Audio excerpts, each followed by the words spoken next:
Gladiator 2 is the perfect example of an unnecessary sequel. A sequel that we just didn't need, that didn't add anything new to the original story. Now, it should be noted that I saw the first movie for the first time ever back in September, only 2 months ago. So the first movie is fresh in my mind.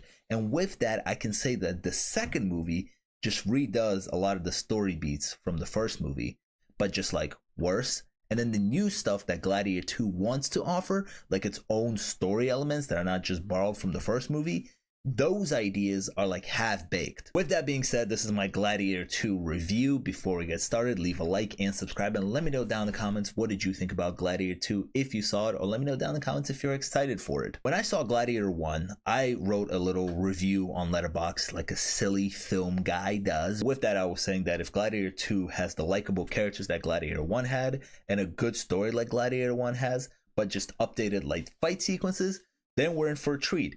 And with that being said, I can say that Gladiator 2 delivers on like some of that, because the biggest praise that I can give this movie, Gladiator 2 that is that the action sequences are actually really dope. They're done well. They're not edited weirdly.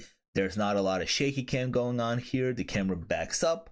We get to see a lot of it, and the action sequences look great. And this movie in general looks good. Big budget movie directed by Riddley Scott. It's gonna visually look good. But man, where the rest of the story fails, I think it's the script and just the story in general, because the characters are just bland. A lot of them are wasted. The story is extremely uninteresting. It's also very repetitive from the first one. This story is funny, right? Because the movie starts with like an opening text of being like, hey, after 16 years after the events of the first movie, that's what it said, there are two twins that now run Rome. Don't know how they got there. The movie never explains how these two twins got to this power, right? In the first movie, we see Joaquin Phoenix's character, and we see how he gets to power, and we understand him as a character. We understand where his insecurities come from, why he is the evil guy that he is, mainly because of his insecurities and jealousies, right? For our main character, played by Russell Crowe. In this movie, I have no idea who these twins are, how they got to where they are, and what they want. The main thing is I couldn't figure out what they wanted and what the movie wanted to do with them. These twins are played by Joseph Quinn and Fred Hetchinger, who I have never seen before, I don't think. And I thought they were both extremely underutilized. At least Joseph Quinn was, because I know Joseph Quinn is good. Fred, on the other hand, I thought was just doing a terrible job. Now, I don't know whether it's the actor's fault here or the script, but I honestly felt like this character was terrible in the movie. I couldn't for the life of me figure out what the movie wanted to do with them. Yes, okay, fine. They're up there. They're now the Emperors. They're like a little psychotic. Or actually, no, they're fully psychotic. Sure. Is there anything else to them that's interesting? What do they want? And in the beginning of the movie, I felt like I was like, okay, so one of them is like really psychotic. The other one might be like trying to keep the other one under control. So I'm kind of curious in the second one, the one that was played by Joseph Quinn. I'm like, he's giving him some weird looks. What is he thinking? It looks like he's thinking something. Maybe he's planning something. Nope. That never leads to anything, really. I found the twin part right out the beginning of the movie really funny, because again, the text scroll starts with being like, hey, like 16 years after the events of the first movie, basically, these twins take over, the Senate failed. And I looked at my friend and I was like, wait, did the Senate fumble Rome right away? Because the first movie ends with Maximus being like, yo, I've given up my life for this. Senators, you take care of Rome, okay? And they're like, yo, we will. You freed Rome, dude. Good job. Then they leave and he dies and they carry his body. They freed Rome, right?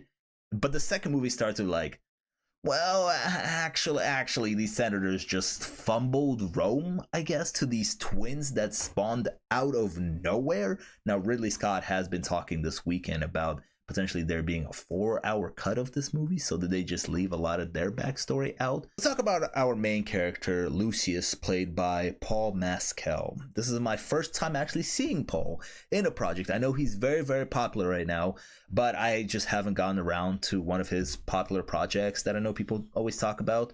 I've been meaning to, just haven't gotten to it. So this is my first time seeing him in a big project. And I want to give him huge praise for the physicality, right? I gave this movie huge props for its action sequences because I thought they were brutal. They were really well executed.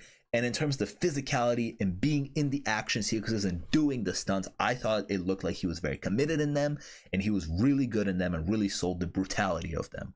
But outside of the fight sequences, he's not an interesting character. Not at all. He's kind of dull, honestly. When you think about like Maximus, right? Russell Crowe's character. Russell Crowe is this stoic but like badass character that's also interesting, has an interesting background. Paul's character in this movie, Lucius, outside of the fight sequences, like I said, he's not that inspirational even. Somehow he got everybody to be on board with him to join this fight, where in the first movie we saw Russell Crowe, lose his family and then join this group and then have to earn their respect. In Gladiator 2, Lucius joins this group and kind of already has their respect. I wouldn't say it would seem super crazy to say that Paul was potentially miscast in this role. I do want to repeat though, in terms of like the action sequences, he was really committed to them, and I thought in the action sequences he was great. It's just outside of them, I didn't buy him as our hero, as our gladiator outside of the fight sequences. I will tell you, the trailer sold me on this movie. No Church in the Wild playing in the trailer sold me on this like badass Gladiator 2 movie.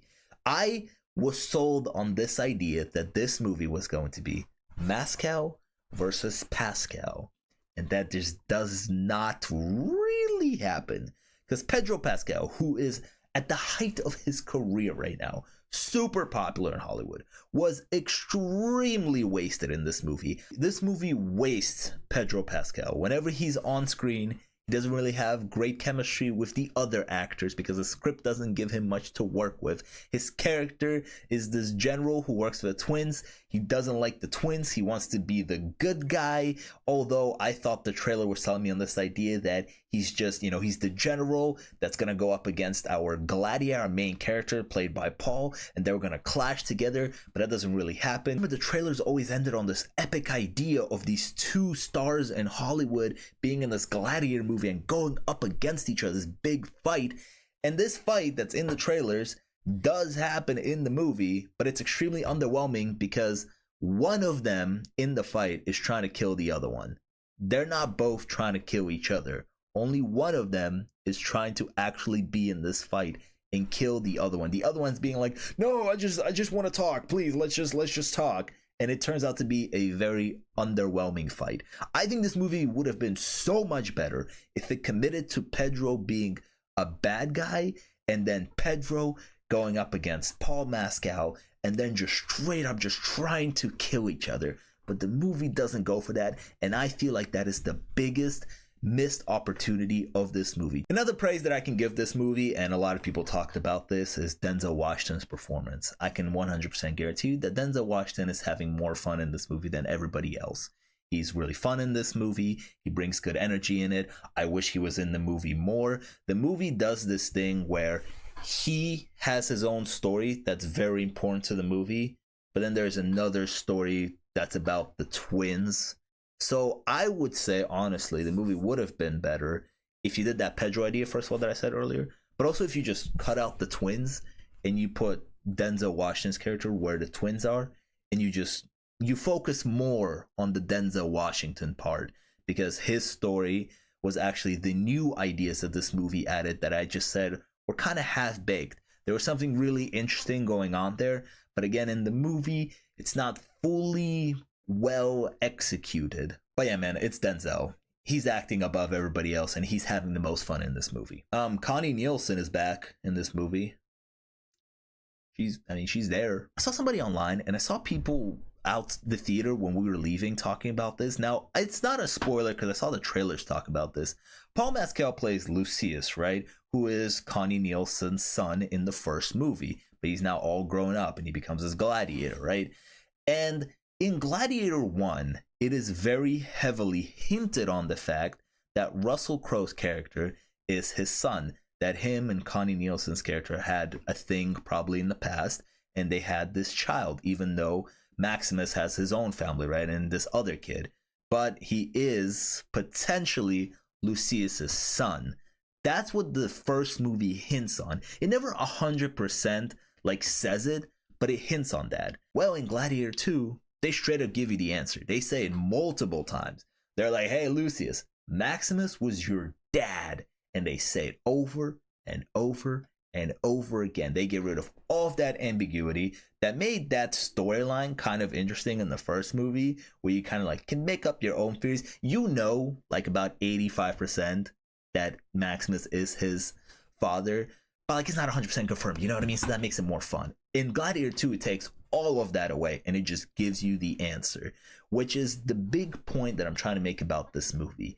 This movie is an unnecessary sequel. If you like Gladiator 1 and you like how Gladiator 1 was done and where it ended, then I would say don't watch Gladiator 2, because Gladiator 2 just kind of strips all of that away. The interesting stuff that Gladiator 1 does and where it ends. I also, because I just wasn't having the most fun with this movie, I started to feel the runtime, if I'm being honest with this film. I felt like it was getting really long towards the end. Yeah, overall, I did not enjoy Gladiator 2. Unfortunately. And honestly, like if you like Gladiator 1, for me, Gladiator 1 ends with this thing of Maximus has freed Rome. He gave his life. He's at peace. He's with his son and his wife, and he has freed Rome, and Rome is doing well now, because this is all fantasy. It's not, Ridley Scott doesn't do history telling all that accurate.